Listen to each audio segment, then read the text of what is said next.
My name is Elena. I always believed in small joys, the ones you hold close when the world feels too heavy, too loud. For me, it was the dress, a simple thing really. But in that blue satin was every soft promise my father ever made, every hope he left behind when he went away for good. It hung in my closet for months, a little flash of beauty in the daily gray. I'd run my fingers along the hem and imagine prom night, the way I'd twirl under the lights, my hair pinned up the way he liked, his memory pressed to my heart like a secret. My father had always called me his quiet star. I think that's what made it so hard for anyone to see how badly I wanted something as silly as a dress. I never learned to make demands, not in this house, not after he was gone. The silence settled in around me like a second skin, especially after my stepmother and her daughter moved in, filling the air with their sharp perfume and sharper words. They took over the house with laughter that sounded nothing like joy, and footsteps that always seemed to find the softest places in my heart. Prom was my secret hope, the thing I counted down to in the back of my mind while I washed dishes or folded towels. It wasn't just a dance, not to me. It was proof that something of me, something gentle and bright, could survive here, in the quiet after dinner. I would slip away to my room and try the dress on, standing in front of the mirror, pretending just for a moment that I belonged somewhere, that I was seen. The morning it all changed started like any other. The sky was a faded gray, sunlight pressing half-heartedly against the window. I remember humming as I brushed my hair, thinking about the soft curls I'd pin in place that evening. I reached into my closet, expecting the cool brush of satin against my knuckles. Instead, my hand met empty air. I checked again, pushing hangers aside, blinking as if I could force the dress to appear. It was gone. A hollow sort of panic began to grow in my chest. I found my stepmother in the hallway, a little too cheerful, her voice pitched high like it always was when she was hiding something. "Looking for something?" she asked, her smile all teeth, and no warmth. My stepsister stood behind her, shifting from foot to foot, and in her arms my dress. She laughed, holding it up to herself, the blue fabric suddenly wrong on her frame. My stepmother reached out, smoothing the dress over her daughter's body, and told me, almost sweetly, "It looks better on her anyway. She needs it more. She'll make better use of it than you ever could." I wanted to speak. I really did. There was a thunderstorm building inside me, a desperate need to scream, to shout, to demand justice. But the words stuck in my throat, strangled by years of learning to be quiet, learning to shrink myself so I wouldn't take up too much space. I nodded, numb and cold, as they walked away, my stepmother's laughter trailing behind her like a knife twisting in my gut. I watched them disappear down the hall, my dress trailing after, and felt smaller than I ever had before. The rest of the day passed in a blur. I moved through the house like a ghost, invisible and unheard. My stepsister twirled in front of the mirror practicing her smile, while my stepmother fussed over her hair. I could hear them through the thin walls, their excitement another language I wasn't allowed to speak. No one asked where I'd be that night. No one wondered if I had other plans. I didn't. I sat on my bed, knees hugged to my chest, staring at the empty space in my closet and wishing with everything I had that I could disappear. Sometimes I think pain is loud and dramatic, but most of the time it isn't. Most of the time, it's quiet, a slow ache that settles deep inside you and makes you question whether you ever mattered at all. I spent hours replaying my father's voice in my head, the way he'd promised I was strong, the way he'd believed in a future for me even when I couldn't see one for myself. I clung to those memories as the sun set, painting the room in soft blue shadows that reminded me of the dress I'd lost. I wanted to hate my stepmother and stepsister, to let the anger burn away the sadness. But all I felt was tired of being the outsider, tired of losing the things that mattered most. I pressed my face into my pillow and tried not to cry, afraid that if I started, I might never stop. The night passed slowly, and with every hour, the house grew quieter. I heard the door slam as they left for prom, laughter echoing down the empty halls. I listened until the sound faded, leaving only silence behind. I let myself imagine, just for a moment, that somewhere out there my father was watching, that he saw my pain, that he knew I was still here surviving, even when it felt impossible. I promised myself I would get through this. I promised myself I wouldn't break.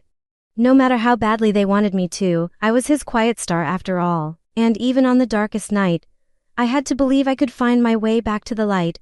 The morning after prom, I woke to a house filled with new silences and old resentments. The walls seemed thinner, every sound sharper. I could hear my stepmother's heels clicking on the kitchen tiles. The bright scrape of laughter as she recounted the night to anyone who'd listen. My stepsister slept in, her shoes abandoned at the door, the blue satin dress tossed carelessly over a chair creased, stained with makeup, no longer something magical or rare. Seeing it like that, so casual and forgotten, stung deeper than I expected. I busied myself with the dishes, the only thing I could control. The water ran hot, burning my hands. But I welcomed the sting it gave me something to focus on besides the dull ache in my chest. Every plate I washed, every cup I dried. I thought about the way my father used to slip into the kitchen on quiet mornings, humming under his breath, his large hands careful with every movement. He treated small things with such gentleness. He treated me with gentleness, too. Those days felt impossibly far away now, like a story I had told myself so many times I couldn't remember what was real and what was wishful thinking. When my stepsister finally wandered into the kitchen, she looked at me like I was part of the furniture, useful, invisible, never truly seen. "You missed a good night," she said, not even trying to hide the satisfaction in her voice. "Everyone said I looked amazing. Mom says you should be grateful. The dress would have gone to waste on you." I forced a smile, the kind that makes your jaw ache because every muscle in your face knows it's a lie. I wanted to shout, to throw something, to demand an apology, but I knew it wouldn't matter. I'd learned long ago that in this house, there were only consequences for speaking up, never rewards. I just nodded, eyes on the sink, and let her words slide over me like cold water. My stepmother appeared, cup of coffee in hand, looking as rested as I'd ever seen her. She ran her eyes over me, assessing, then offered a thin, sharp smile. "You should help your sister with her things. She has a lot to do now that she's prom royalty." Her words twisted, each one carefully sharpened to a point. She didn't have to say it outright. In this family, my value is in service, in staying silent, in making their lives easier. That was my role, and I was expected to play it well. So I picked up the dress, still warm from my stepsister's body, and tried not to breathe in the scent of her perfume mixed with something sour, jealousy, maybe, or just the sour note of disappointment. My hands shook as I carried it upstairs, careful not to look too long at the stains. This was what was left to me, the cleanup, the aftermath. The knowledge that what was once mine was now only a memory, something I had to fold away and hide. As I moved through the house, I caught sight of myself in the hallway mirror. My hair was flat, my eyes rimmed with sleeplessness. I looked older, somehow, as if the night had added years to my face. I remembered how my father used to tuck my hair behind my ear and call me his brave girl. I tried to summon that bravery now, but it felt thin, worn out at the edges. The day crawled by, each hour stretching longer than the last. My stepmother bustled around, making lists, arranging flowers, preparing for some family dinner she said would be important. Her word heavy with meaning I didn't dare question. My stepsister floated through the rooms, basking in her own reflection, barely noticing the shadow I cast behind her. By evening, I felt emptied out. I watched as my stepmother set the table with her best china, placing the forks and knives with military precision. She hummed under her breath, a brittle, triumphant sound. "This is how a proper family celebrates," she said, as if the last 24 hours had been nothing but ordinary. "Everyone needs to be on their best behavior. We have a guest coming." I wanted to ask who, to ask why, but I knew better than to interrupt her when she was in one of her moods.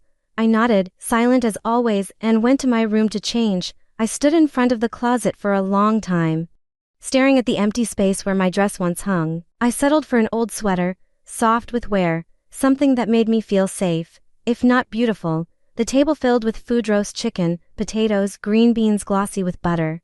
It all looked like a feast from a life I no longer recognized. My stepmother poured wine for herself, lemonade for me. My stepsister sulked, picking at her nails, already bored with her victory. The house felt like a stage, each of us playing our roles. The script written by someone who never cared how the story ended for girls like me. But even as I sat quietly, the ache inside me dulled, replaced by something steadier. I didn't know it yet, but something was about to change. I could feel it in the air, a hush, a tension, as if the house itself was holding its breath. I didn't realize it then, but that dinner would be the last time I felt powerless in my own home. Sometimes I think people expect anger to be a storm, loud and wild, slamming doors and shouted words. But in my world, Anger was something quiet, a low, smoldering thing that pressed down on my lungs and made my voice feel small. I sat through that long afternoon, the weight of the day building inside me, afraid it might crack me open in front of them. My stepmother and stepsister had spent years teaching me how to swallow my feelings, how to keep my head down and survive by staying out of their way. But there are things you can't swallow forever. That evening, as the shadows stretched across the floor and the light began to turn gold, I found myself drifting through memories I wasn't sure were even mine anymore. I saw myself as a little girl, spinning in the living room with my father, our laughter filling the old house before anyone else moved in. I remembered the way he'd let me climb onto his back when the world felt too heavy. How he'd carry me from room to room saying, "You belong here, always, you belong." It was strange how easily the house had forgotten that promise after he left, how quickly it turned cold and foreign, filled with voices that wanted to drown out my own. My stepsister's laughter bounced off the bathroom tiles as she prepared for dinner, humming songs I didn't know. My stepmother called orders from downstairs, always in that clipped tone, as if the whole house existed to serve her. I moved quietly, setting the table just the way she liked, careful not to chip the china or scuff the silver. It was a small act of survival, being useful, being invisible. The habit had worn grooves in me, made me cautious with every movement. When I passed my father's old study, I paused, my hand on the doorframe. The room was always locked now, the key kept on a chain around my stepmother's neck.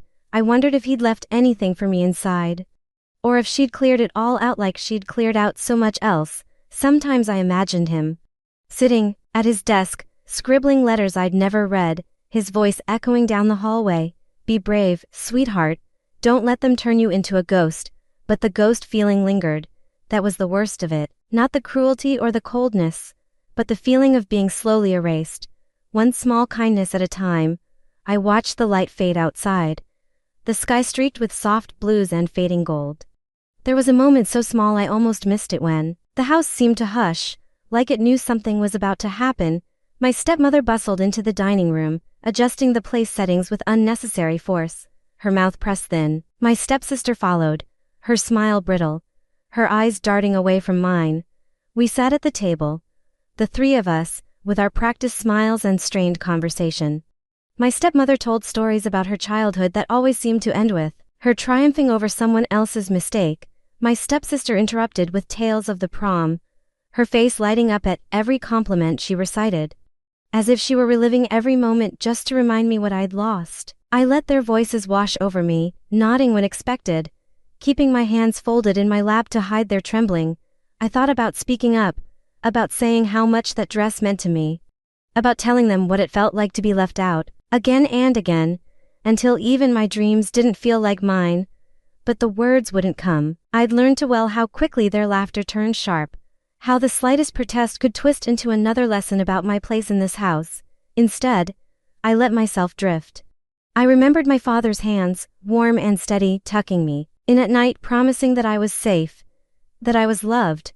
I tried to gather those memories around me like armor against the loneliness that gnawed at my insides. Dinner dragged on, every minute stretching out, heavy with things unsaid. I caught my reflection in the polished silver, and for a moment, I almost didn't recognize the girl looking back. She looked so tired, so much older than her years, but her eyes still held a glint of something stubborn, a small, stubborn hope that hadn't been stolen yet.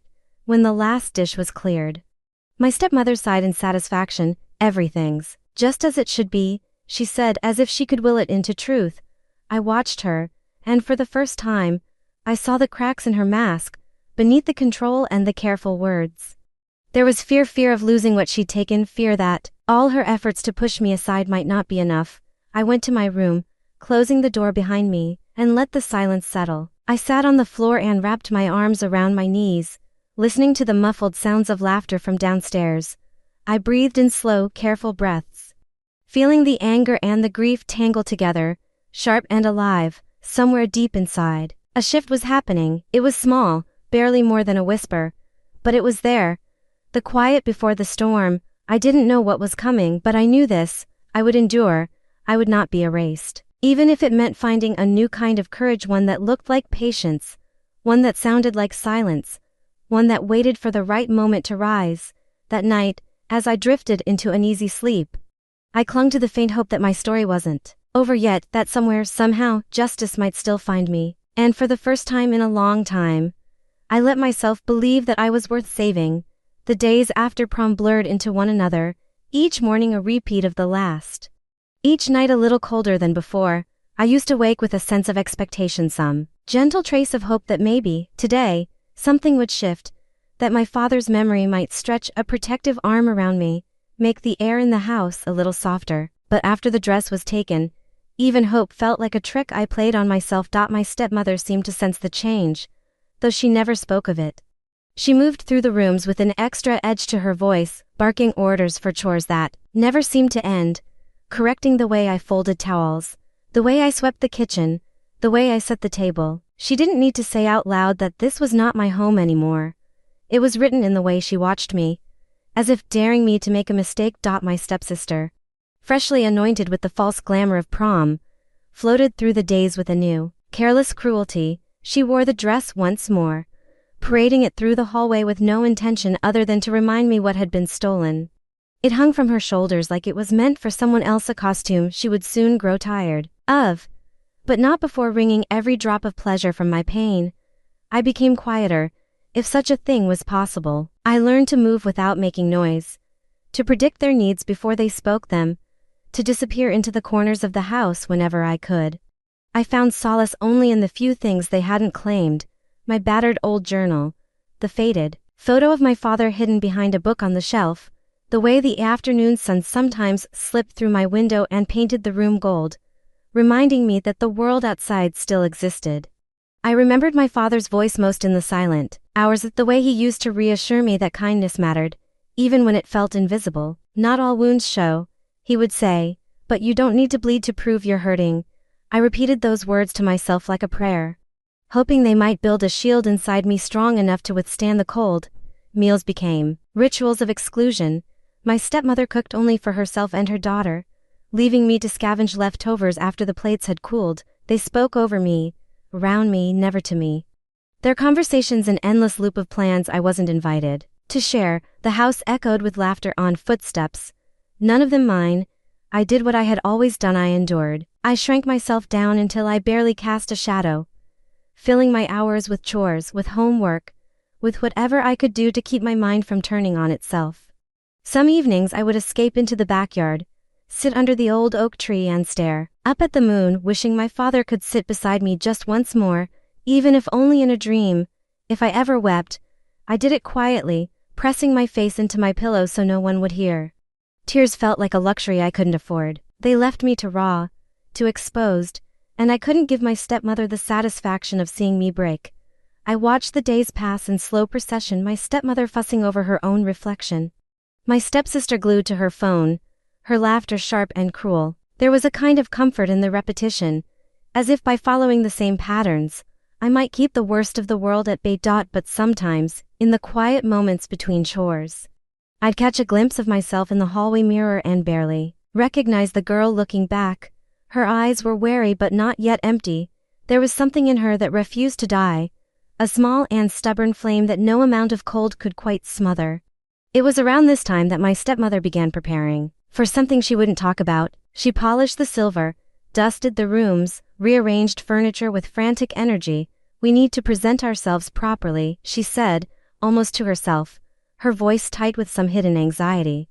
My stepsister rolled her eyes, but there was a nervousness in the air, an unspoken fear of something outside their control. I felt it too, a strange electricity in the air, as if the house itself was waiting for something to break. Sometimes, I'd find my stepmother standing in the front hallway, fingering the key to my father's study, her mouth set in a grim line. I wanted to ask what she was afraid of, but I didn't dare. I was tired of being punished for questions. One evening, I caught her standing over my father's photograph, the same one I kept hidden in my room. Her fingers brushed his face, her eyes sharp with calculation. She must have sensed me watching, because she turned, mask back in place. "Don't you have somewhere else to be?" she snapped, and I fled upstairs, heart pounding, the memory of my father's gentle smile chasing away the cold just for a moment. The tension in the house grew thicker, like a storm that wouldn't break. Every sound was amplified, every silence loaded with things unsaid. I knew something was coming, something neither my stepmother nor my stepsister could control or explain away. I felt it in the way their eyes darted around the room, in the hurried way they spoke to each other when they thought I wasn't listening, and in the center of it all, I waited, not with hope. Hope was too fragile, too easily crushed in this house, but with a kind of patience born from pain. Whatever was coming, I would face it. I would not give them the satisfaction of watching me crumble. I was my father's daughter. After all, even if they had done everything they could to make me forget it, and somewhere deep inside me, beneath all the hurt and the silence, I began to feel something new, a quiet kind of strength, the stubborn root of resilience growing where nothing else had survived. It's strange how quickly a house can change its skin, how the same walls that watched me grow can suddenly feel like strangers. How a room that once smelled of my father's aftershave now carries only the sharp tang of my stepmother's perfume. The day of the family dinner felt different from the start. There was an urgency to my stepmother's movements, a brittle energy in the way she polished the cutlery. Her lips pursed tight in silent calculations. She barked instructions to my stepsister, who rolled her eyes and sighed but did as she was told. I was given the usual list of chores, each one stacked atop the last, until my hands ached and my legs felt made of stone. Even with the effort I put in, I could tell nothing I did was ever quite right. The napkins weren't folded with enough care, the glasses weren't clean enough, the centerpiece was too plain. My stepmother hovered behind me, correcting and criticizing in the same breath, making sure I knew that even my best wasn't welcome here. My stepsister was more restless than usual, picking at her nails, drifting through the kitchen and dining room in a cloud of boredom and annoyance. Occasionally she'd glance at me, her gaze full of something I could never quite name. Was it pity, or contempt, or just a desire to remind me that I didn't belong? By the time the table was set, my nerves were humming like a plucked string. I retreated to my room for a few stolen moments, pressing my back to the door and breathing in the faint scent of old books and the lavender sachet my father once tucked into my drawer. I looked at myself in the mirror, a pale, tired girl in a faded sweater, eyes rimmed with exhaustion, lips pressed thin to keep in words that would only get me in trouble. For a moment I let myself remember what it was like to feel excited about family dinners. When my father would whistle and joke, and tell stories that filled the room with laughter, those memories felt like stolen light, soft and golden, vanishing as soon as I reached for them. When I went back downstairs, the living room was filled with the forced cheer of people pretending not to be afraid. My stepmother moved through the house with a false briskness, straightening already straight pillows, wiping invisible smudges from the mantel. My stepsister was scrolling through her phone, occasionally glancing up as if waiting for something to happen. I moved silently among them, more shadow than daughter, my heart beating a frantic, nervous rhythm. As the sun dipped behind the trees, the house took on a dim, honeyed glow. The dinner itself was a performance, my stepmother at the head of the table, my stepsister beside her, and me at the far end as always. The food was lavish: roast beef, potatoes slick with butter, bright green beans and thick slices of bread. I wondered who all this was for. Certainly not for me. My stepmother began talking almost as soon as we sat. Her voice was syrupy, her smile wide and hollow as she boasted about my stepsister's prom night, the compliments, the crown, the so-called friends who admired her dress. My stepsister played along, acting embarrassed by the praise but basking in it all the same. The words washed over me like cold water, each one a reminder of everything I'd lost, everything that had been taken from me. Without a thought, I focused on my plate, pushing food around with my fork, willing myself not to cry. For a while I tried to fade into the background, but my stepmother kept turning the conversation toward me, almost as if she wanted to rub salt into my wounds. Of course, not everyone can handle the spotlight, she said, raising her glass to her lips. Some people are better suited to the background, don't you think? She looked at me with a thin, pointed smile.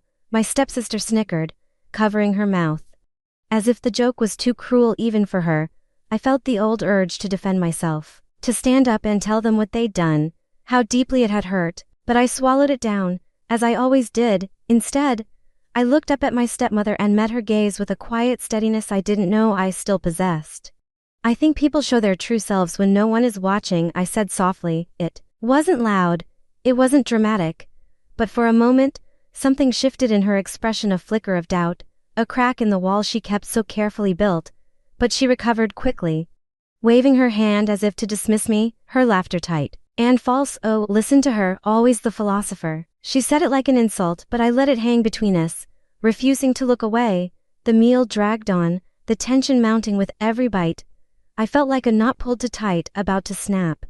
My stepmother poured herself another glass of wine. My stepsister sulked, and I sat quietly, holding on to that one moment of strength. In the distance, the sound of a car door slamming cut through the evening air, a sharp punctuation mark in the quiet dread. I looked at my stepmother and saw real fear in her eyes. Just for a heartbeat, something was coming, I didn't know what, but I could sense it. A shift in the air, a reckoning that none of us could avoid, and for the first time in a long while, I felt a spark of something that almost felt like hope. I'll never forget the sound of that doorbell. It cut through the tense hum of the dinner table like a stone dropped in still water, sending ripples through every person in the room. My stepmother froze, her fork halfway to her mouth, a look of sharp annoyance flickering across her face. My stepsister immediately straightened, suddenly alert, her phone abandoned on the table as if sensing this wasn't the delivery driver or a neighbor with a borrowed cup of sugar. For a moment, no one moved. I looked between them and felt the strangest sensation, a small, secret satisfaction blooming quietly in my chest. It was as if, after months of swallowing my feelings and shrinking from every confrontation, something outside myself was about to force this family to look up and see me. Or, at least, to see what they had tried so hard to erase. My stepmother finally broke the silence with a forced laugh, her voice edged with nerves. Expecting someone, she asked my stepsister, who only shook her head, eyes wide. Then, that steely authority my stepmother wielded so well returned. Well, whatever it is, I'll handle it. Stay here and don't make a scene. She smoothed her hair, wiped imaginary crumbs from her skirt, and strode down the hallway toward the door. I listened, my body tense as a drawn string, as she opened it. At first, her voice was muffled, a practiced, polite greeting, but then another voice joined hers, low and professional, a tone I didn't recognize. There was a pause, the sound of paper being handled, and then footsteps returning to sets. Not one. The man who followed my stepmother into the dining room was tall, dressed in a charcoal suit that looked out of place against our over-decorated wallpaper and the lingering smell of roast beef.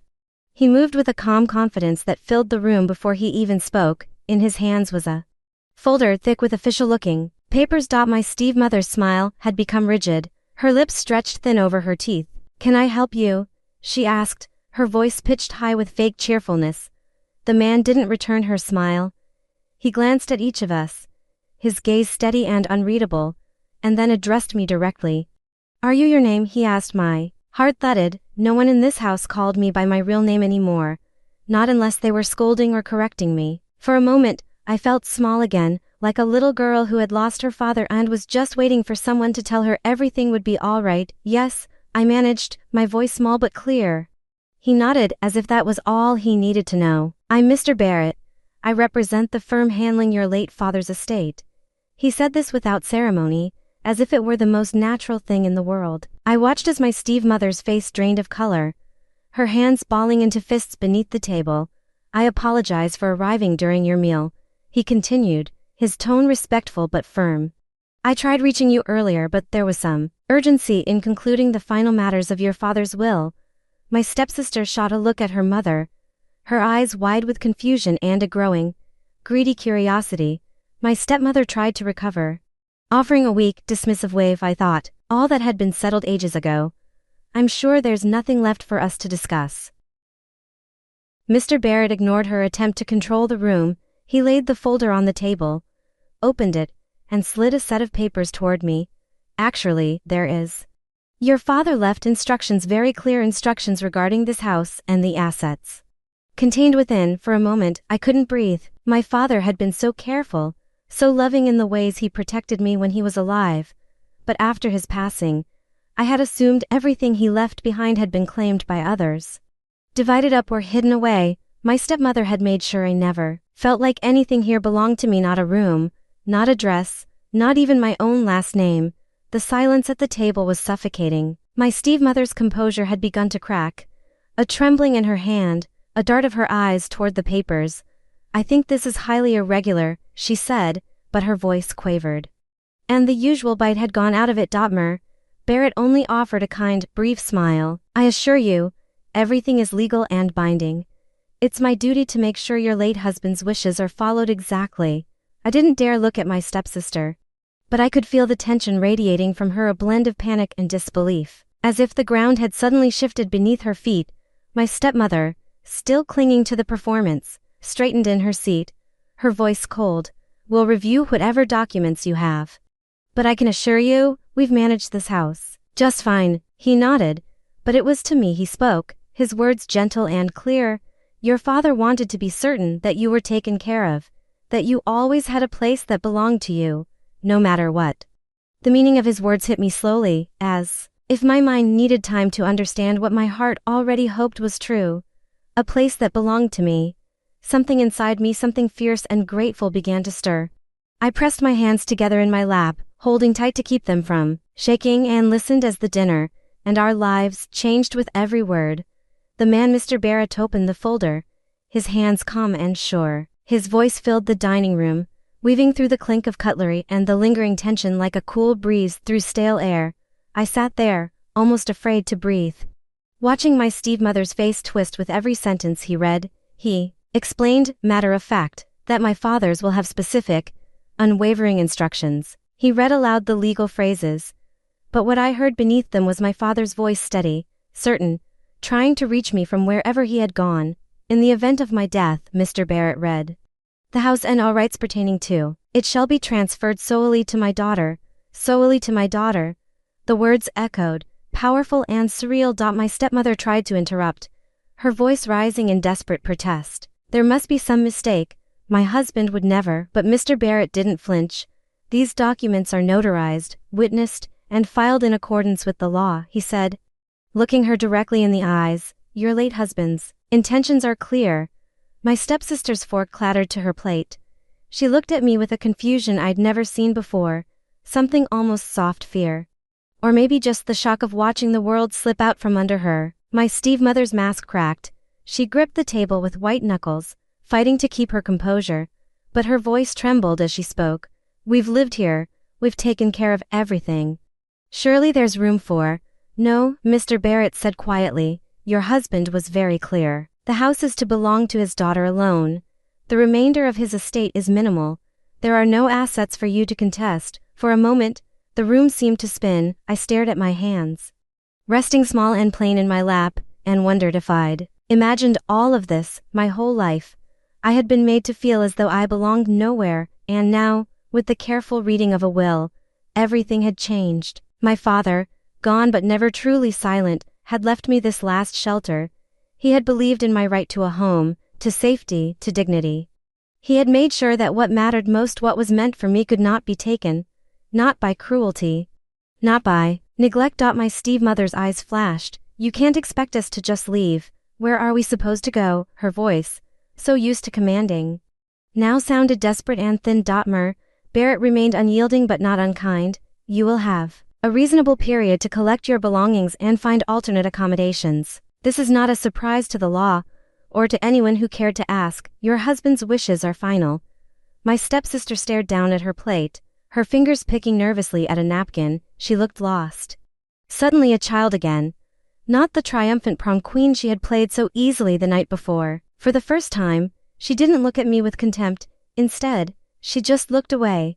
I felt 1,000 emotions ripple through me: relief, sadness, fear, and a bittersweet love for my father, who had done for me in death what he hadn't been able to do in his final days: protect me. It wasn't about revenge. It wasn't about proving anyone wrong. It was about a promise kept, a final, fierce act of care. I wanted to cry, but the tears wouldn't come. I just sat there, breathing slow and deep, as the weight I'd carried for so long finally began to lift. Barrett turned to me, his expression softening. You're the sole owner now. If you have any questions, my office will support you. In the transition, he slid a business card across the table. I took it with trembling fingers, unsure how to say thank you for something so big, so life-altering. I looked up at my stepmother and stepsister. For once, they had nothing to say. The house was quiet in a way it had never been before. Not empty, not sad, just honest. Every mask fallen, every lie exposed to the cold, clear light. I finally understood what my father meant about kindness and quiet strength. Even in the face of injustice, even in the ache of loss, he had made Sure, I would not be invisible. My place in this world was not something they could steal. And in that hush, as Mr. Barrett gathered his papers and stood to leave, I realized that the worst was not behind me, but neither was my strength. After Mr. Barrett's words faded into the silence, it was as if a spell had broken in the room. A long, unspoken truth finally said aloud, the ugly secrets and careful lies dissolving in the harsh light of reality. For a moment, no one moved. I saw the color drain from my stepmother's face. Her lips parted. Hands clenched so tightly around her napkin that the veins in her wrist stood out blue and trembling. My stepsister stared down at the tablecloth, her expression a strange mix of shock and something like grief. Her shoulders hunched in on themselves as if she were trying to become invisible. There was nothing left for them to say. Every argument, every protest, every denial seemed to wither in the face of that legal, irrefutable truth. My stepmother, who had always prided herself on control, on her ability to bend any situation to her will, suddenly looked so small in the high-backed dining chair. She kept opening her mouth, as if to challenge Mr. Barrett, but no words would come. I wondered if she finally understood what it meant to be powerless, if even for a moment she could taste the same helplessness she'd served to me all these years. I didn't gloat. I couldn't. The victory felt too raw, too complicated, edged with both relief and sadness. I wanted to hate them for what they'd done, for every time they'd turned me into a ghost in my own home. But all I felt was an aching kind of release. I could see in that moment the cracks in my stepmother's armor, the fear in her eyes, the way her bravado evaporated when it was no longer fed by someone else's pain. It was almost pitiful, the way she kept glancing at my stepsister for some kind of rescue, but none came. My stepsister, so often my rival, was suddenly just another lost girl. Stripped of her borrowed dress and her borrowed power, she wouldn't meet my gaze. She didn't have to. I understood now that she had never really been stronger than me. She had just been protected, insulated by her mother's schemes. Handed things that had cost me everything to lose. I felt a flash of something like pity, quickly followed by exhaustion. There would be no apologies, no sudden confessions of guilt. We were past the point of reconciliation, and maybe we had always been. Barrett gathered his papers and quietly excused himself, leaving behind the finality of the moment and the keys to my future. His footsteps faded down the hallway, the front door opening and closing with a click that seemed to echo through every room of the house. For a few heartbeats, I just sat there, letting it all sink in, the weight of what had changed. And what hadn't. My stepmother finally found her voice, but it was smaller than I had ever heard it, trembling and thin. "You can't mean this," she whispered, but she was speaking more to herself than to me. "This house, it's all we have. Where will we go? What will we do?" She looked at me not as a rival, but as someone who could answer her prayers, and I saw for the first time the desperation beneath all her cruelty. She had fought so hard to own something that was never hers. My stepsister sniffled, wiping her nose with the back of her hand, and whispered, "Mom, let's just go." Her voice was resigned, tired in a way that made her seem much younger than before. For so long, she'd been the favored child, protected by a wall of entitlement. Now, for the first time, she was just as lost as I had been. The silence stretched on, thick and heavy. I looked at my stepmother and stepsister, feeling a quiet power. I'd never known one that came not from anger or revenge, but from simple, undeniable truth. My father had not abandoned me. He had found a way to speak for me, to shield me. Even when I'd lost the will to defend myself, I wanted to say something, to offer some comfort or closure, but the words would not come. I realized it wasn't my job to heal them, or to fix the broken places they carried with them. For once, I was allowed to let go. I could choose dignity, even if they could not. As I rose from the table, my legs unsteady but my heart strangely calm, I finally met my stepmother's gaze. There was no anger left in me, no bitterness, only a quiet certainty that I belonged here, and that her hold over me was gone. In the end, there was no great scene, no shouting, no tearful apologies. Just three women, sitting in the ruins of what used to be a family, each of us facing the truth in our own way. The power had shifted, and I realized that sometimes the strongest thing you can do is simply hold your ground and let the truth speak for itself. That night, for the first time since my father died, I slept without fear. The house was quieter than I'd ever known it, the air heavy with all the things that could never be unsaid. My stepmother lingered by the dining room table long after Mr. Barrett left, her eyes fixed on the papers he'd brought. As if staring hard enough might change the words or bring my father back to answer for them. My stepsister wandered in and out of rooms, gathering her things with a kind of numb efficiency, her face blotchy, her silence broken only by the occasional sniffle. I watched them move through the house, this place that had held our lives together by the most fragile of threads, and felt a strange tenderness and sorrow. Even for the people who had made me feel so small.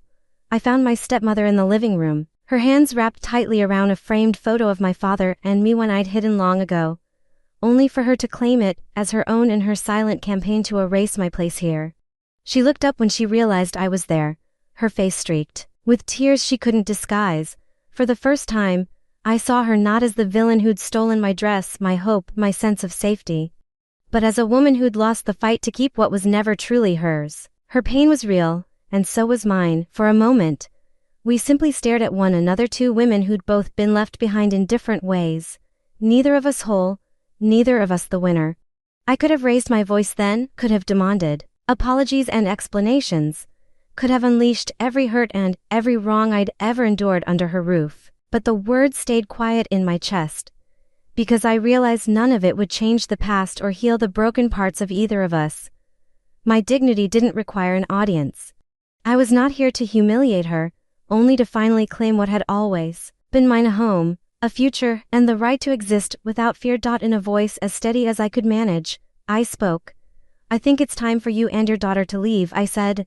Each word measured and soft, but carrying the weight of a lifetime. "I won't keep you from gathering your things. Take what you need, and go with whatever grace you can. I don't want to fight anymore. This house was meant for peace, and I want to remember it that way." My stepmother closed her eyes and clutched the photograph tighter, her breath shuddering in her chest. "Your father, he never told me," she said at last, her voice smaller than I'd ever heard it. "He never said he would leave it all to you." I nodded. "He did what he thought was right.